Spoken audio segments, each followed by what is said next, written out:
Welcome back. We are exactly where I left off. Just took a little break. Um, how to set up a good job. So first, do Novice Hall, right? You'll get some free jobs, you'll get some good rewards, you'll get some jobs if they're not paneled up already. It's the skill panel right there. And essentially the main deck, and this will get you by for single player, through most of the content single player. A good deck will have 2 buffs that covers the main buffs in the game, and then 2 different attack cards so that you can take on, multiple element enemies. If you use all fire, for example, if you just use a fire card, then you're gonna struggle with when you're facing against a fire enemy. So you want 2 different elements, so fire and water, so that you can take on fire elements. And then, for the fire elements mobs, you can use water against them. It could be 2 different any elements. Preferably, you make use of what the job is good at. So if you click on this auto button right here, you can see, and this is just early game. Later on, there's going to be a lot more things you want to look at in a job, but you can look at the enhanced elements. So this job has enhanced water 200%. So this job excels in water for sure, and it looks like, by the looks of it, a little bit higher in wind. So enhanced wind 20% versus enhanced fire 15. So if I were to choose, I would use a water card and a wind card. So I'll do that right now. So my setup will look something like this. We have a water card and a wind card for damage, and then the rest is basically going to be buffs. So you want to fit in as many buffs as you can.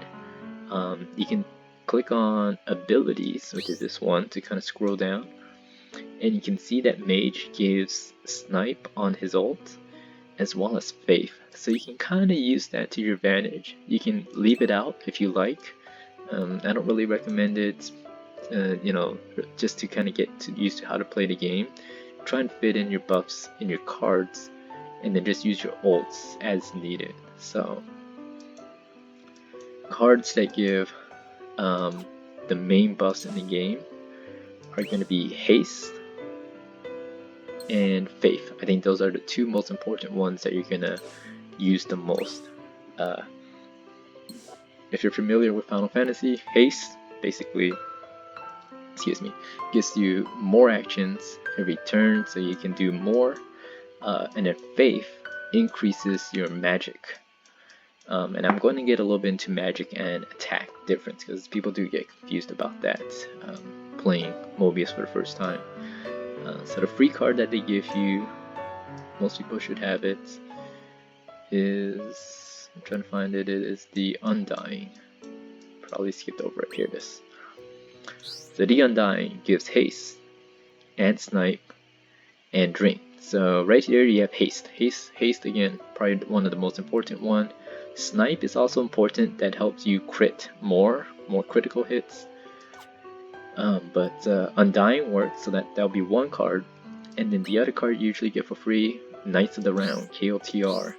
This card gives Faith, Boost, and Brave. So this is like a 3-in-1 attack kind of card. Faith increases your magic for damage. Boost is going to be your break power, and then Brave is your attack power. So I'm gonna go over that now. When you're building your job, almost 80% of the time you're going to be relying on your magic stat.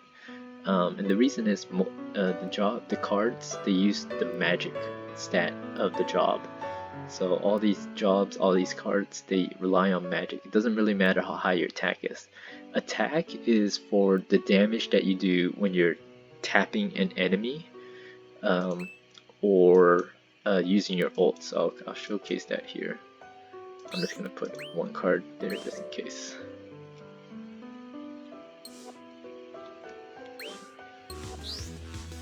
Oh, okay.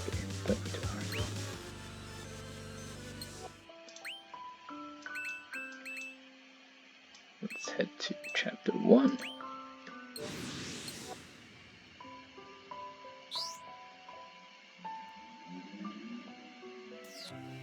Okay, so here we are. So I'll do this node here.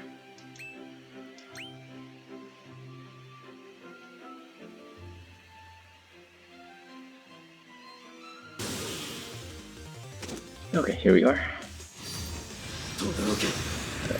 Mistake. Okay, so we have the attack stat. So the attack stat is when you tap an enemy, and when I say tap, that means when it's the basic attack. So right here, when I smack an enemy, that 1000 damage, that is your attack stat in the game. The other way that your attack is calculated, that is used, is usually the ultimate. So your ultimate will also be based off your attack. But again, these are things that are only used rarely in the battle. Attacking an enemy like that. Usually you'll be using your abilities. So again, the water and the wind ability. These use your magic stat, and you can see it's a little bit overkill, but that's basically how much damage because of your magic stat. So you'll tap in, yes, that 1000 damage won't be doing 100,000 damage within an ability. So raising your magic is pretty important so that you do more damage, and you can see it too because if you click on auto, no, not auto, if you click on abilities, they give you a rough idea of your attack. They use the word attack interchangeably, which kind of sucks, but this is how much damage, that's the right term. This is how much damage you'll be doing. And as you raise your magic stat, this damage goes higher. If you raise your attack stat, I think, the number will go up a little bit, but it definitely does not affect the magic stat. Now there are, so you're wondering, so attack is kind of useless, but there are going to be jobs and cards later on that you'll get into which use attack, and if you want a little sneak peek, it's basically going to be the monk card. So eventually you'll unlock, also from the starter pack actually, you'll unlock jobs like Master Monk, and monk cards and jobs, they use the attack. So I'll find one here. So we'll take Duncan for example. It is a monk supreme card, and they don't really do a good job explaining it or showing it, but right here, slotting it in your deck, nope, that's not it. It's going to be this ability right here. So these abilities, supreme exclusive, attack increases ability damage, mantra, I think the other one's called taijutsu. These cards basically use the attack stat rather than the magic stat in the game. So here's another card, let's take a peek. Taijutsu increases ability damage by 80% of attack. So yeah, that's basically it. Increases ability damage by 80% attack. So these cards, and as far as I know, it's only monk cards right now. So if you're using a monk and specific monk cards, there are some monk cards that still use the magic stats. So this card doesn't have mantra or taijutsu, so this uses the magic stat, and monk magic stat is generally lower than the attack. So monks are more attack based, they punch and they use cards with attack, and then you have all the other jobs. So you have a mage, you have warriors, you have rangers, they use the magic stat. So hopefully that answers any questions. A lot of people do get confused with magic and attack. Let me know if it doesn't. Just some of the other stats here that might be important. HP, obviously how much HP can you have before you die. Defense, how kind of tanky your job is. So the more defense star, the less damage you kind of take. And then break power, I don't know if I can showcase this too well in these early contents, but Novice Hall does a pretty good job explaining it. Essentially you can break enemies, which is the bar underneath their HP, so that you do more damage to them when they're broken. I'll quickly go over how to set up finish setting up a deck here. So in addition to Faith and Haste, Some other important buffs you'll want to have would be Snipe. We talked about Snipe. Boost is also pretty important. If you're trying to break an enemy, then Boost. Most of the time you can just kind of plow through them, just killing them without having to break them. But there may be some enemies you come across that get a little bit tougher, so you'll want to fit in Boost at some point to break them. On the defensive side, you'll want important buffs like Barrier. Barrier increases how much damage, less damage you take. So Barrier is important.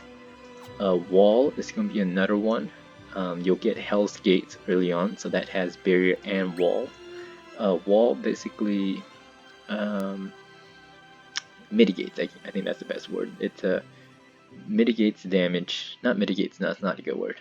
It absorbs. There we go. That's the damage. That's the right word. So Wall absorbs damage in proportion to how much HP you have. It's about 20%, I think. So if you have 10,000 HP, 20% of that.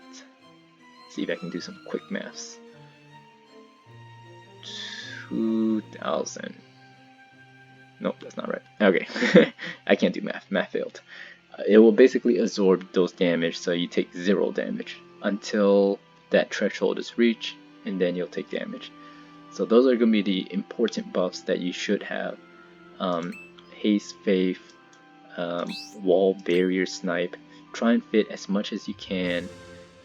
Trance is another one as well, if you can fit that in. There should be a free card in shop.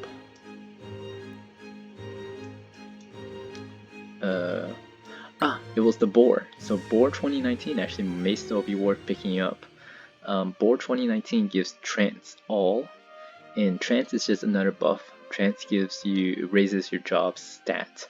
So try and fit in as much as you can here. So try and fit it in. You can take note of what your ultimate gives and try and fit that in, but you want to fit in as much as you can. And as you're playing, at some point you're going to unlock a sub-job. So a sub-job, I showed it earlier, so a sub-job basically opens up for more opportunities to kind of, for more plays, because you can enter battle with 2 different jobs, and now you can do 8 cards.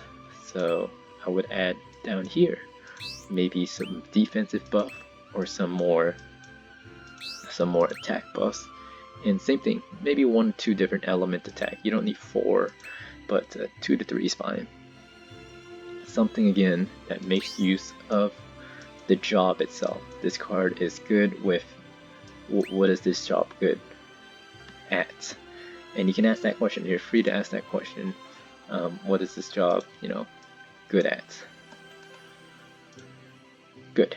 So that should summarize using jobs hopefully pretty well. Weapons, early on you don't have to worry too much about weapons, but you want to look for weapons with prismatic return.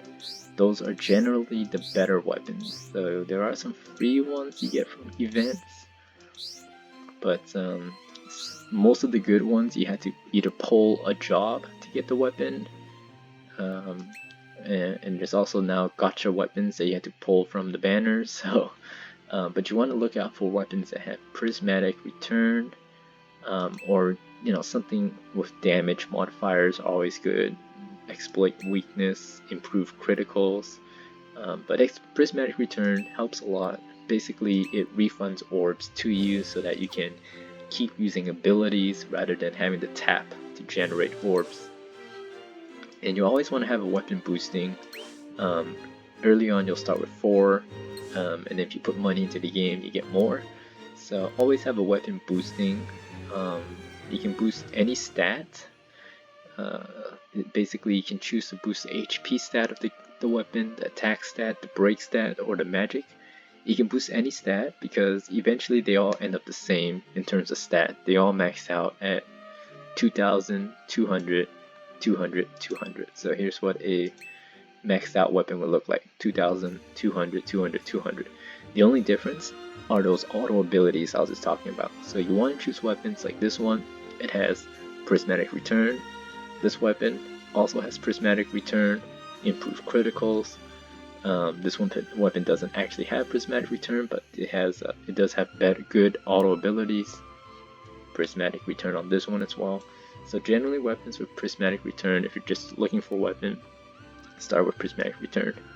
And then if you're in Discord, there's also a command you can punch into bot commands. It's view weapon tier. Alright,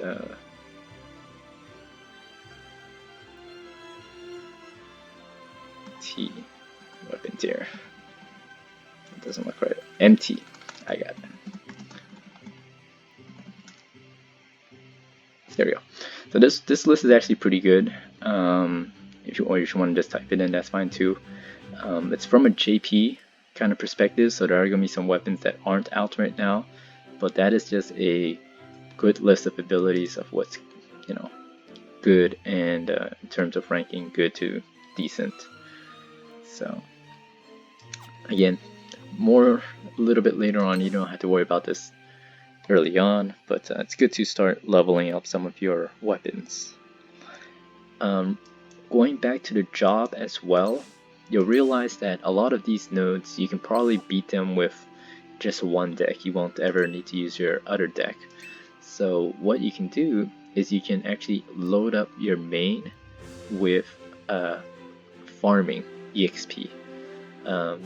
So for example, there's going to be the Rat 2020 card that we have right now. And this card gives, if you scroll to the right, EXP up 50% and heal up 100%. So those bonuses only count for if it's on the main job.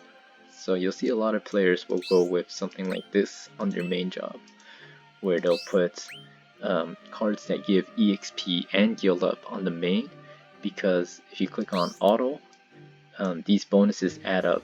You get these after battle, and it only counts on the main, so it doesn't count if you put it on the sub. So you can but you can complete battles with something like this. I'm gonna put a rat up there as well, and then I'll show you how to do. So you can do this node again, but instead of starting with your main, that's what this button is up here, you can click your sub, and now you'll start the battle with your sub job, because the main has nothing. The main only has EXP up, so you use your sub job to kill the enemies. And just to kind of go over this menu, up here it's called the quick start. If you don't have it selected, then you can choose other people that you're following, or sometimes it'll just be a random person, just another player, and you can use their card to help you in your battle. You can click the refresh to refresh, I think it's 3 times. So you can choose another if you don't like, anyone on that list. If you're looking for something in particular, until you find someone that you do want to rent from, then you can choose rent, and then you can start the battle. If you want to save time, if you feel like you don't need a rental, you click this quick start. It will start the battle with a random rental. Okay, let's see if I can go over some of these menu. Up here, top right, there's a fast forward. So if you really want to enjoy the battle, you can put it on a 1x speed. You can really kind of see the animation. But if you want to save time, then you can fast forward. The attack will go much faster.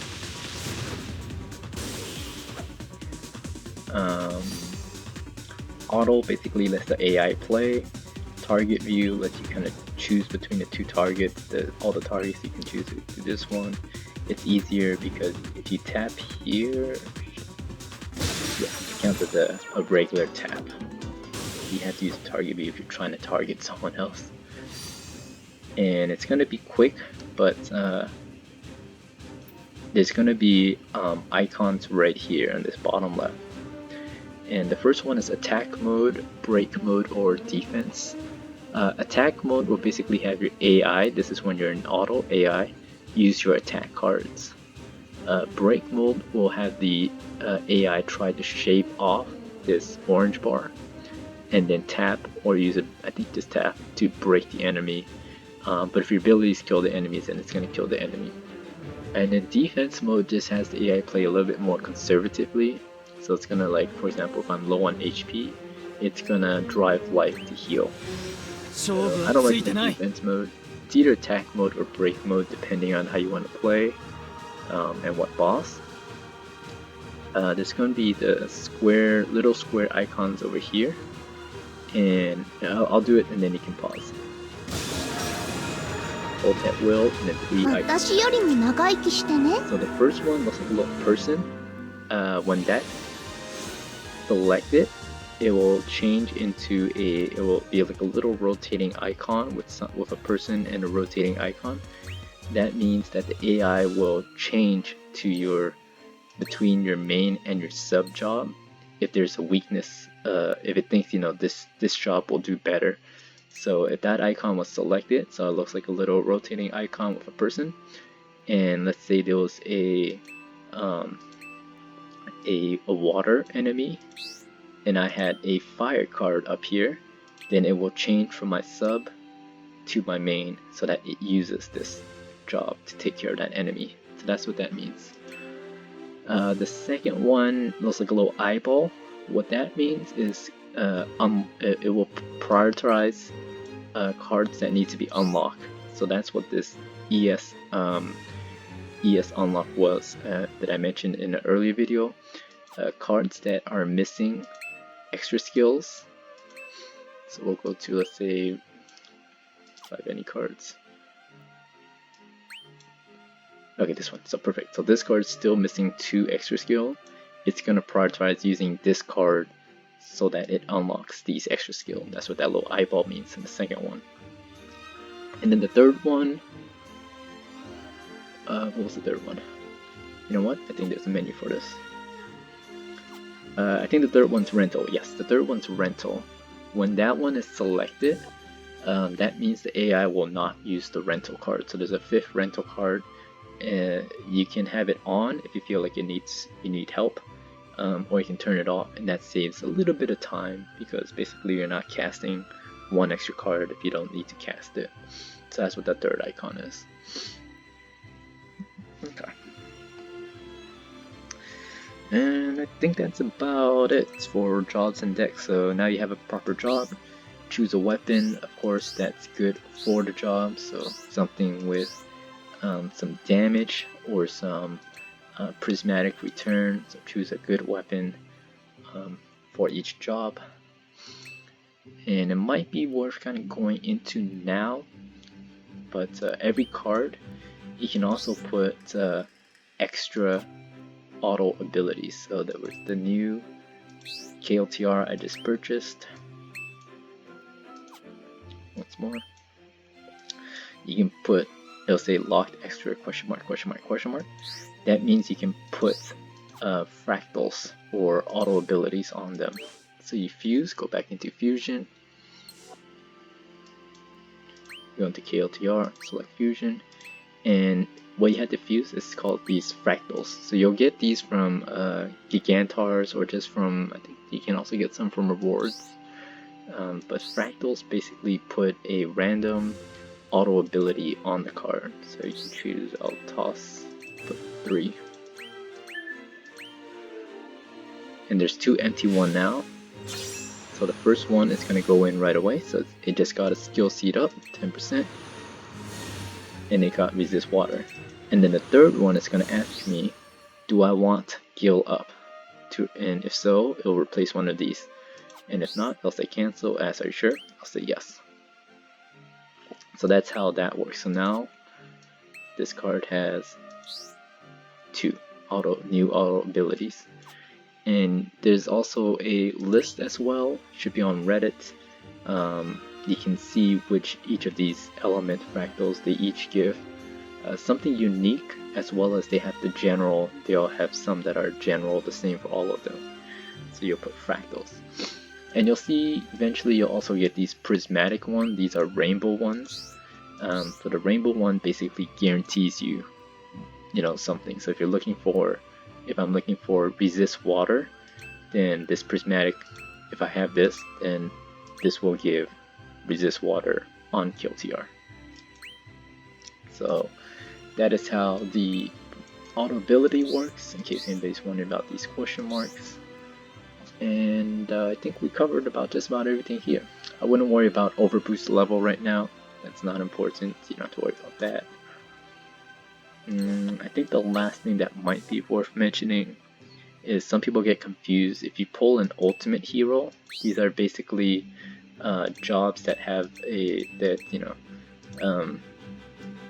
they're basically jobs of other Final Fantasy characters, and a few that are in this our game, Mobius. So when you choose an ultimate hero, you can change the job that's underneath it. It's basically, we refer to them as skins. Basically, it's like, think of it as a skin over a job. So you can click this, and you can scroll. So you can choose which job you want under your skin.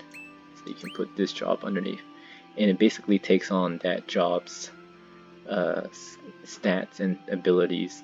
The only thing it changes is mainly the ultimate. So the ultimate is, this is Sephiroth's ultimate. So that's the main purpose of a skin, to change the ultimate. Some skins also gives better abilities, so you can get skill seed up, more reunion. So that's how ultimate heroes work. And I think that's good. Yeah, I think that's good. That's a good point to stop. Again, a lot of things to go over in the game, but if you have any questions, just let me know.